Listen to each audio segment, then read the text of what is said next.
Imagine electricity as a disciplined traveler. When the distance is short, it does not worry about unnecessary luggage. That is exactly what happens in a short transmission line. As you can see on the screen, for a short single-phase transmission line, the effect of line capacitance is completely neglected. Why? Because the line length is small, and the charging current is so tiny that it does not significantly affect performance. So in our analysis, we focus only on resistance and inductance of the line. Now here comes something very important. Although in reality resistance and inductance are distributed along the entire length of the conductor, for analysis we assume them to be concentrated or lumped at one place. This simplifies the circuit without losing accuracy. So what we finally get is a very simple picture on the screen.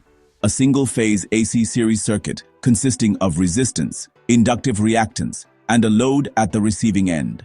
Simple circuit, but powerful concepts. Before moving further, pause for a second and ask yourself, if capacitance is ignored, how do you think voltage drop mainly occurs? Due to resistance, inductance, or both? Write your answer in the comments. Now let us clearly understand the symbols because every symbol tells a story. The current flowing through the line is called I, which we refer to as the load current. The resistance of the line is denoted by R, and this is not the resistance of one conductor. It is the loop resistance, meaning the resistance of both conductors together, the go path and the return path.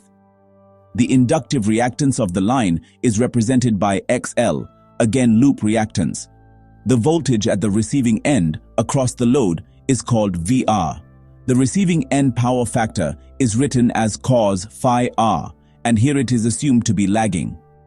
The voltage at the sending end is Vs, and its power factor is cos phi S. Every symbol has a role to play, and soon you will see how beautifully they connect. Now let us step into the Phasor world. As you can see on the screen, the Phasor diagram is drawn for a lagging power factor load. And the most important decision is taken right here. The current I is chosen as the reference Phasor. That means current is drawn along the horizontal axis. Now, since the load power factor is lagging, the receiving end voltage, VR, must lead the current by an angle phi R.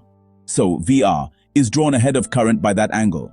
Next, the voltage drop due to resistance, which is I multiplied by R, is drawn in phase with current because resistive drop always aligns with current. Then comes the inductive drop, which is I multiplied by XL. Since inductive voltage leads current by 90 degrees, this drop is drawn perpendicular upward from the resistive drop. Finally, when we add the receiving end voltage, the resistive drop, and the inductive drop vectorially, we reach the sending end voltage, Vs. And this is why Vs is larger than VR. Think about it for a moment. If resistance and inductance was zero, would Vs and VR be the same? Drop your thoughts in the comments. Now comes a beautiful moment where geometry helps us solve an electrical problem. As you can see on the screen, a right-angled triangle is formed using the Phasor diagram. Using basic geometry, the square of the sending end voltage is equal to the square of one side plus the square of the other side. It means Vs square equals the sum of the squares of the horizontal component and the vertical component. Now let us describe those components. The horizontal component is the receiving end voltage multiplied by cosine phi R plus the current multiplied by resistance. So that part becomes VR into cos phi R plus I into R. The vertical component is the receiving end voltage multiplied by sine phi R plus the current multiplied by XL. So that part becomes VR into sine phi R plus I into XL. Now square both parts, add them, and take the square root. So the sending end voltage is equal to the square root of VR cos phi R plus IR whole square plus VR sine phi R plus I XL whole square. This is the exact expression for sending end voltage of a short transmission line. Now let us talk about performance, because engineers are judged by performance. First comes percentage voltage regulation. It is defined as the difference between sending end voltage and receiving end voltage, divided by receiving end voltage multiplied by 100.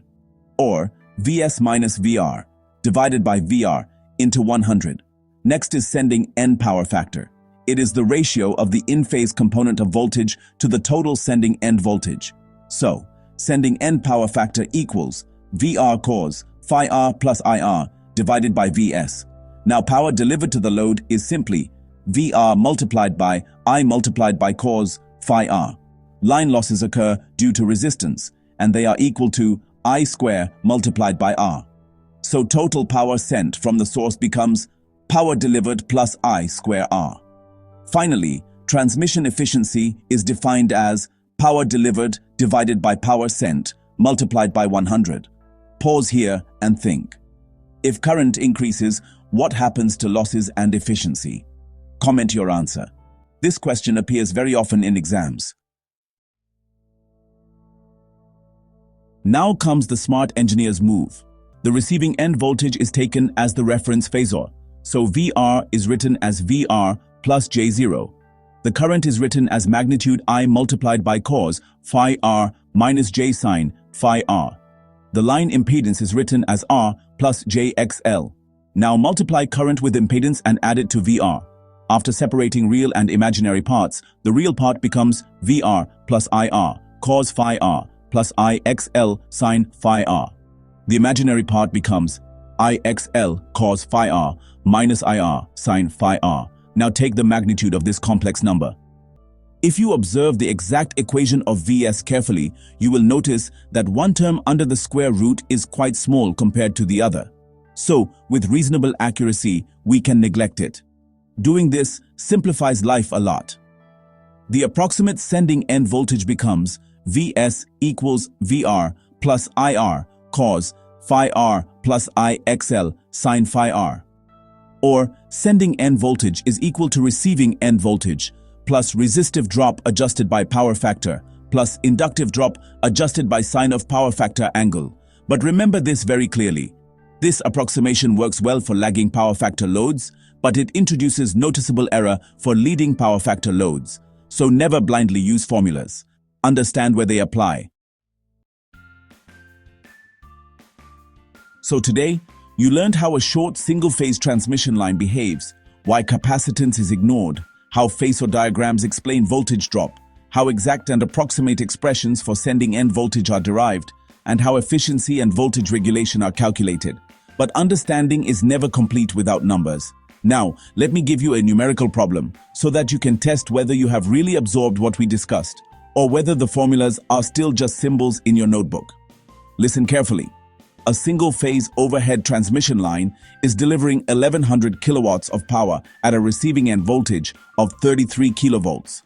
The load power factor is 0.8 lagging. The total resistance of the line is 10 ohms, and the total inductive reactance of the line is 15 ohms. Now here is my question to you. What is the numerical value of the sending end voltage in kilovolts? What is the sending end power factor? Is it better or worse than the receiving end power factor? And what is the percentage transmission efficiency of this line? Do the full calculation properly, step by step, and write your final answers in the comments. I will be checking them.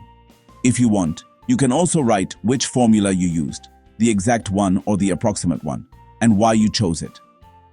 If this video helped you confidently approach numericals like this, then please like the video, share it with your classmates, and subscribe to Electrology. Also, do consider using the thanks button or joining the channel using the join button. Your support is extremely important to keep detailed, concept-driven electrical engineering content alive on this platform. See you in the next lecture.